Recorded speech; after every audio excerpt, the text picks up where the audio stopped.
नमस्कार विद्यार्थी मित्रांनो, कर्ते सुधारक कर्वे या पाठात पुन्हा एकदा तुमचे स्वागत। आज आपण कुमार भारती पाठ्यपुस्तकातील धडा क्रमांक 13 अभ्यासणार आहोत आणि या धड्याचा हा सेशन क्रमांक 2 आहे। यापूर्वीच्या पाठाच्या भागामध्ये आपण लेखकांचा संक्षिप्त परिचय आणि कर्ते सुधारक कर्वे म्हणजे कोण, त्यांच्या संक्षिप्त कार्याचा आपण आढावा घेतला। या पाठामध्ये लेखकाने सुधारक कर्वे, समाज सुधारक कर्वे यांच्या जीवन परिचयाची आणि समाज सुधारण्याचे जे कार्य त्यांनी केलेले आहे त्यांचा संक्षिप्त आढावा या पाठामध्ये घेतलेला आहे। तर पाठाच्या प्रत्यक्ष परिच्छेदाद्वारा आपण या समाज सुधारकांचं वर्णन पाहूया। लेखक म्हणतात की महर्षी कर्वे यांचा जन्म देश जेव्हा गुलामगिरीमध्ये झालेला होता तेव्हाच त्यांचा जन्म झालेला होता आणि त्यांच्या डोळ्यादेखतच आपल्या देशाला स्वातंत्र्य मिळालेला होता। म्हणजे 1947 मध्ये त्यांनी आपल्या डोळ्यादेखत देशाला, राष्ट्राला स्वातंत्र्य मिळाले हे पाहिलं। पण तेव्हा त्यांच्या मनातील विचार ते व्यक्त करतात की राष्ट्र स्वतंत्र होऊन काही उपयोग नाही, कारण की राष्ट्राला जरी स्वतंत्रता मिळाली तरी आपल्या देशातील, आपल्या राष्ट्रातील स्त्री ही गुलाम आहे आणि ती गुलामच राहणार आहे, कारण की याचे भान स्वतः स्त्रीलाच नाहीये। उलट ह्या गुलामगिरीच्या जीवनाला ती आपल्या गळ्यातील दागिन्यांप्रमाणे आनंदाने स्वीकार करते। एकीकडे स्त्रीला देवीचा रूप मानलं जातं, देवीचे स्थान दिले जाते आणि दुसरीकडे तिला शूद्रातिशूद्र समजून तिची प्रच्छन्न छळच असा केला जातो, म्हणजे लपून छपून तिचा छळच केला जातो। सबब तिने शिक्षित व्हायलाच पाहिजे हे कर्व्यांना ठामपणे वाटत होते।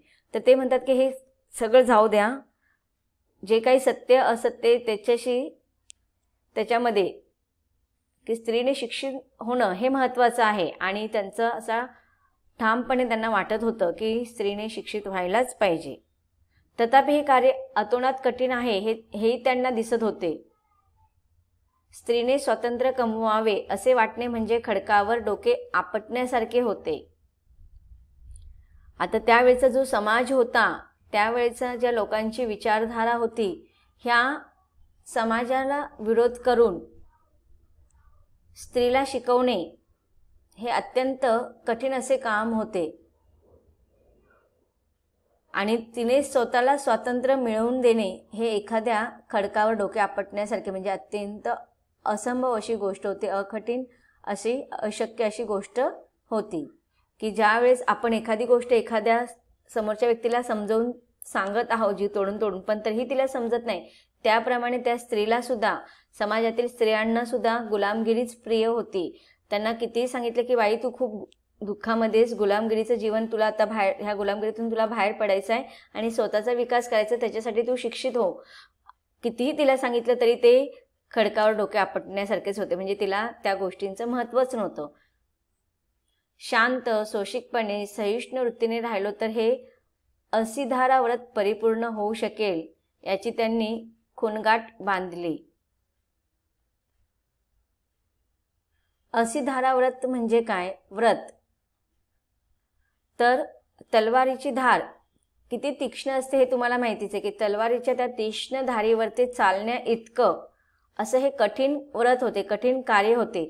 आणि हे कार्य करायचं असेल, असं हे कठीण जर कार्य करायचं आहे तर ते लोकांना ओरडून सांगून, लोकांबरोबर विरोध करून हे कार्य पूर्ण होईल असं त्यांना वाटत नव्हतं, कारण की हे अत्यंत कठीण असे, अवघड असे, अशक्य असं कार्य होतं। मग ते अत्यंत शांततेने, सोशिक वृत्ती धरून, सहिष्णुने करावं लागेल असे त्यांनी मनामध्ये निश्चय केला। खूणगाठ बांधणे म्हणजे निश्चय करणे। सावकाश तरी हमखास हे कार्य करणे गरजेचे होते। आता एखादं कार्य जर आपल्याला बघा, आपल्या मनामध्ये पण कधी एखादी गोष्ट तुम्हाला करायची असेल तर ती गोष्ट कधी पूर्ण होतो, ती गोष्ट मी कधी करतो असं होऊन जातं। पण जेव्हा आपण एखादी गोष्ट घाईघाईने, गडबडीने, कोणत्याही प्रकारचं नियोजन न करता केली तर त्या गोष्टीमध्ये अनेक प्रकारच्या व्यवधान येऊ शकतात किंवा अनेक प्रकारच्या अडचणी येऊ शकतात किंवा ते अपूर्ण पण राहू शकतात। म्हणून त्यांनी विचार केला की ज्या समाजामध्ये मी राहत आहो आणि या समाजाचे जर विचार बदलायचे असतील तर ते सहजासहजी बदलणार नाहीत, कारण की तो काळच असा होता की स्त्री म्हणजे फक्त गुलामीचं साधन आहे, स्त्री म्हणजे फक्त घरात राहणारी एक बोलकी बाहुली आहे, स्त्री म्हणजे फक्त चूल आणि मूल, ह्या पलीकडेच तिचं जीवन शक्य नाही असं वाटणारे ह्या समाजामध्ये जे काही बदल करून आणायचे होते ते सावकाश करायचे होते. सावकाश म्हणजे हळूहळू करायचे होते, पण हमखास म्हणजे नक्की हे कार्य पूर्ण करायचंच होतं त्यांना. आणि त्यांनी मनाशी जो निश्चय केलेला होता तो ठाम निश्चय होता. आणि नुसत्या अडीअडचणी येतील असे नव्हते, संपूर्ण समाजाविरुद्ध विद्रोह करावा लागणार होता. असे केले तर समाज आपल्याला गिळून टाकायला येईल हे कळतही होते की बघा, पूर्ण समाज एकीकडे आणि फक्त एक व्यक्ती एकीकडे फार बदल असतो. ज्या समाजामध्ये स्त्रियांवरती रूढी परंपरांनी गाजलेलं होतं ते समाज, स्त्रियांना बालपणीच विवाह करायला लागायचा. स्त्रियांचं जर पती मेलेला असेल तर त्यांना विधवेचं जीवन पूर्ण आयुष्यभर सहन करावं लागायचं. लहान वयातच जर नवरा मेला तर त्यावेळेस केशवपण करावं लागायचं. सतीची पद्धत होती. ह्या अनेक अशा गोष्टी होत्या जेणेकरून स्त्रियांवरती अन्याय होत होता. आणि ह्या समाजातील जी पुरुषप्रधान संस्कृती होती, ह्या पुरुषप्रधान संस्कृतीला स्त्रीला नेहमीच आपल्या पायाखाली ठेवायचं होतं, आपल्या डोक्यावर घ्यायचं नव्हतं. आणि अशा ह्या स्त्रीला शिक्षणासाठी बाहेर पाठवणे ही फार लांबची गोष्ट होती. मग ते विचार करतात की ही जी बदल घडून आणायचे ती मला शांततेने, अत्यंत सहिष्णु वृत्तीने ठेवून सावकाश, अनेक अडीअडचणी येतील ते वेगळीच गोष्ट, पण पूर्ण समाजाकडून विद्रोह होईल, आंदोलन होतील. आणि हा समाजाविरुद्ध आंदोलन करताना, विद्रोहाचा सामना करताना कदाचित हे समाजातील लोक मला गिळंकृत करतील, कारण की हे जे कार्य मी करत आहे ते अत्यंत कठीण असं कार्य आहे. आणि ह्या कार्यामध्ये कदाचित समाजाकडून माझी गिळंकृत पण होईल, माझा मृत्यू पण होऊ शकतो, पण तरी पण जीवनाच्या शेवट जोपर्यंत जीवात जीव आहे तोपर्यंत हे कार्य मला करायचं आहे असा ठाम निश्चय त्यांनी केलेला होता. पंडिता रमाबाई यांचे जीवनचरित्र आणि ईश्वरचंद्र विद्यासागर यांचे जीवन कार्य यातून महर्षी कर्वे यांना हुरूप मिळाला की बघा, त्यावेळी समाजामध्ये जरी स्त्रियांना दुय्यम स्थान देणारी लोक होती तरी पण दुसरीकडे असे काही क्रांतिकारक, असे काही समाज सुधारक होते की ते स्त्रियांना आपल्या जीवनामध्ये अत्यंत महत्त्वाचे स्थान देत होते. स्त्रियांना शिक्षण देण्यासाठी ते प्रवृत्त करत होते. यामुळे त्यांनी पहिलं बाहेरच्या स्त्रियांना शिकवण्यापेक्षा घरातील स्त्रियांना शिक्षित करणं महत्त्वाचं वाटलं. त्याच्यामध्ये ज्योतिबा फुले यांचं उदाहरण आपल्याकडे आहे. त्याच्यानंतर पंडिता रमाबाई यांचं उदाहरण आपल्याकडे आहे की पुरुषांनी पहिलं घरातील स्त्रियांना शिकवलं. आता जेव्हा ज्योतिबा फुले आणि सावित्रीबाई फुले यांनी स्त्रीच्या शिक्षणाचा, मुलींच्या शिक्षणाचा जेव्हा ध्यास घेतला तेव्हा समाजाने त्यांनाही विरोध केला होता. तसंच मग पंडिता रमाबाई यांनी सुद्धा शिक्षण घेतलं होतं, पूर्ण केलं होतं त्यांचं शिक्षण. ते तर विदेशामध्ये जाऊन त्यांनी शिक्षण पूर्ण केलेलं होतं. आणि ईश्वरचंद्र विद्यासागर यांनी तर अप्रतिम असं कार्य त्यावेळेस केलेलं होतं. ईश्वरचंद्रांनी पोथ्यांच्या पिट्या पाडून विधवा विवाह होऊ शकतो हे दाखवून दिले की त्यावेळेस विधवेला अत्यंत अमानुष असा व्यवहार तिच्याबरोबर केला जायचा. विधवा म्हणजे तिच्या जीवनातील कलंक असायचा, स्त्रीच्या जीवनातील. तिला घराच्या एका कोपऱ्यामध्ये, आडोशामध्ये जागा द्यायची. तिने चप्पल घालायचं नाही, तिने जेवायचं नाही, तिने हातात काय बांगड्या घालायच्या नाही, तिने सफेद वस्त्रच घातले पाहिजे. तिचं खाण्याचं भांडी वेगळी, तिचं राहण्याचं स्थान वेगळं, तिचं झोपण्याचं स्थान वेगळं.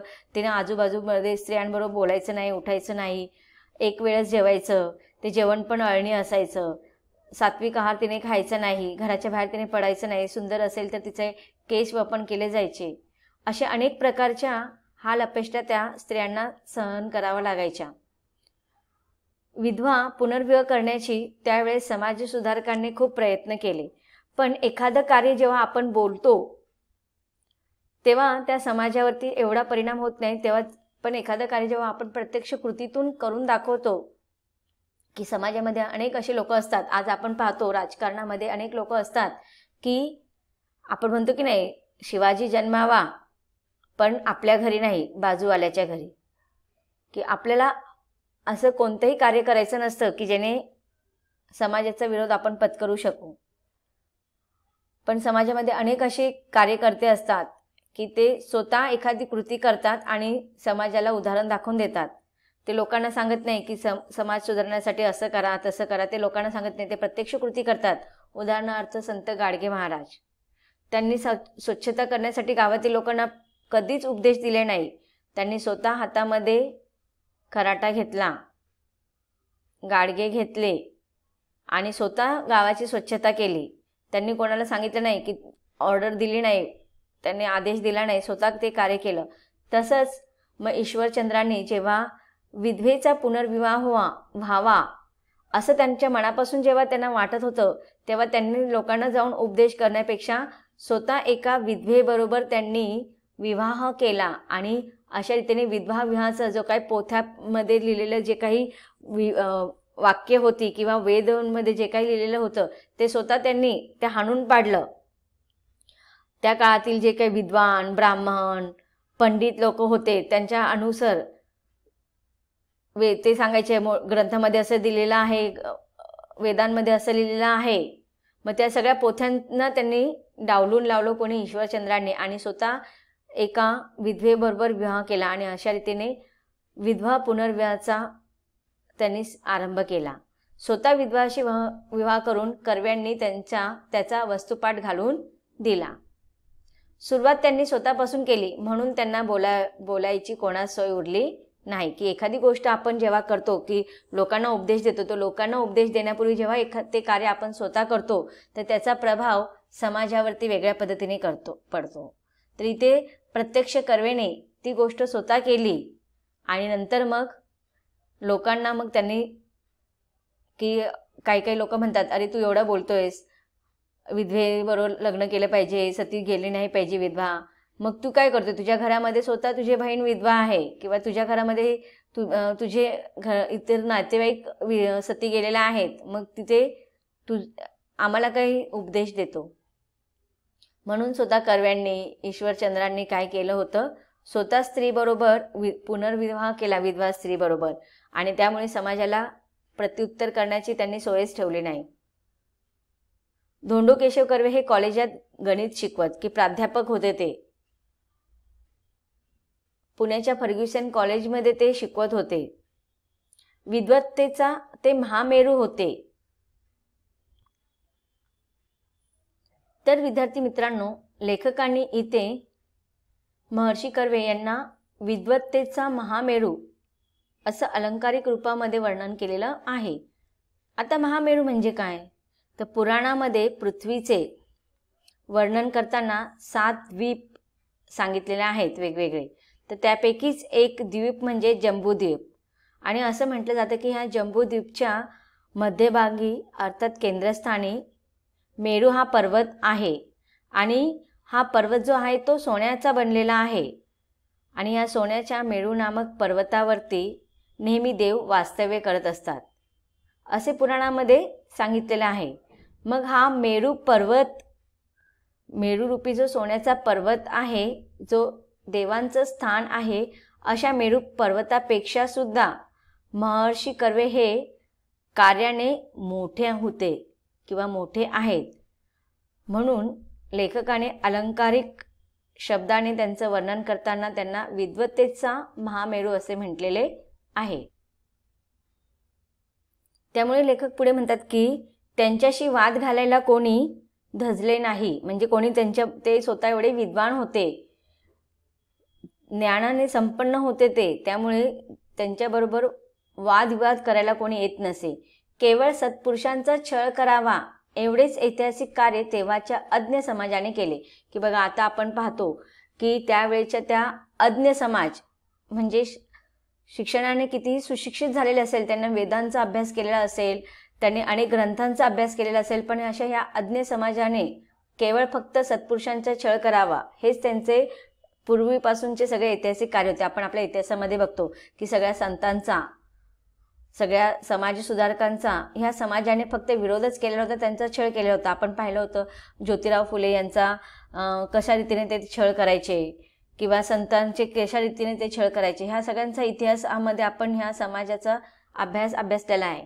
अशा या समाजाबद्दल महर्षी अण्णासाहेब कर्वे अर्थातच क्षमाशील होते. आता बघा इथे अण्णासाहेब हे कोणासाठी संबोधलेलं आहे तर महर्षी कर्वे यांना अण्णासाहेब ह्या नावाने सुद्धा संबोधलं जातं. मग ह्या समाजाबद्दल अण्णासाहेबांच्या मनामध्ये कोणतेच प्रकारचे राग द्वेष नव्हते. ते नेहमी ह्या समाज त्यांच्यावर कसाही वागू दे पण त्यांनी नेहमी त्या समाजाला क्षमा केलेले आहे. त्यांना छळवादी समाजवृत्तीचा आधीपासूनच अंदाज होता की त्यांनी बघा हे काय ते म्हणतात हे आपल्या इतिहासामध्येच पूर्व परंपरागत चालत आलेले ह्या समाजाने केलेले कार्य आहे की पहिल्यापासून त्याने समाजाने काय केलेलं आहे चांगल्या गोष्टींचा विरोध केलेला आहे, छळ केलेला आहे आणि ह्या सगळ्यांची कल्पना त्यांना आधीपासूनच होती. समाजाने केलेल्या धक्काबुक्कीत अण्णासाहेबांचे कपडे फाटत, रोज त्यांना आपला शर्ट नाहीतर कोट जिथे फाटला तिथे शिवून घ्यावा लागत असे. फाटके कपडे ते वापरत नसत. गावातील सुशिक्षित समजल्या गेलेल्या लोकांनी ससे होलपट चालवले तरी पण कर्व्यांनी ना त्यांना शिव्या शाप दिले ना आपल्या कार्यातून कर्वे विचलित झाले. तर इथे बघा लोकांनी त्यांना एवढा विरोध केला, एवढा त्यांचा छळ केला आणि ह्या सगळ्या गोष्टींचा त्यांना अंदाज होता. लोक त्यांचे कपडे फाडत, रोज त्यांना त्यांचे शर्ट किंवा जे काही कोट घातलेला असेल तो फाडत, पण ते पण थांबायचे नाहीत. फाटलेले कपडे त्यांना आवडायचे नाहीत. रोज ते कपडे फाडत, रोज ते कपडे शिवत आणि पुन्हा त्यांच्या कार्याला लागत. अशा ह्या गावातील सुशिक्षित समजलेल्या लोकांनी सुद्धा त्यांना शिव्याशाप दिले, त्यांचा विरोध केला. पण ह्या कितीही विरोध होता तरी पण कर्वे त्यांच्या कार्यातून हलले नाही, विचलित झाले नाहीत. जसे संत ज्ञानेश्वरांचाही छळ झाला पण त्यांच्या साहित्यात ते कुठेही उमटले नाही, तसे कर्व्यांचे आचरण ज्ञानेश्वरांच्या कवितेसारखेच राहिले. तर इथे बघा लेखकांनी त्यांची तुलना ज्ञानेश्वरांच्या कवितेबरोबर केलेलं आहे की ज्ञानेश्वरांचं जर आपण पाहिलं, संत ज्ञानेश्वरांचं जीवनगाथा जर आपण पाहिला तर समाजाने सुद्धा त्यांना वाळीत टाकलं होतं, किती त्यांना त्रास दिला होता. पण ते ज्ञानेश्वरांच्या काव्य रचनेतून कुठेही त्यांच्या मनामध्ये किंवा कुठेही त्यांच्या काव्यामध्ये ह्या समाजाविरुद्ध कोणतेही अपशब्द, कोणताही विरोध आपल्याला त्यांच्या काव्य रचनेमध्ये पाहायला मिळाला नाही. तसाच मग साहित्यामध्ये कर्वेंचा समाजाविरुद्धचा विरोध कुठे आपल्याला पाहायला मिळाला नाही. ते नेहमी क्षमाशील राहिलेले आहे. म्हणून इथे लेखकांनी त्यांची तुलना ज्ञानेश्वरांच्या कवितेसारखी केलेली आहे. तर विद्यार्थी मित्रांनो, पाठाच्या या परिच्छेदामध्ये आपण पाहिलं की समाजाने कितीही विरोध केला तरी ते त्यांच्या कार्यापासून विचलित झाले नाहीत. ज्याप्रमाणे ज्ञानेश्वरांनी त्यांच्या काव्यातून अशा छळवादी समाजाला कधी स्थान दिले नाही, तसेच महर्षी कर्वे यांनी सुद्धा या छळवादी समाजाला कधीच आपल्या जीवनामध्ये स्थान दिले नाही. उलट त्यांनी नेहमी त्या समाजाला क्षमा करत राहिले. क्षमाशील वृत्तीने त्यांचं कार्य ते पुढे करत राहिले. आपल्याला अजून कर्वेंच्या कार्याबद्दल जाणून घ्यायचं आहे, परंतु त्याचा अभ्यास आपण पाठाच्या पुढील भागामध्ये अभ्यासणार आहोत. धन्यवाद.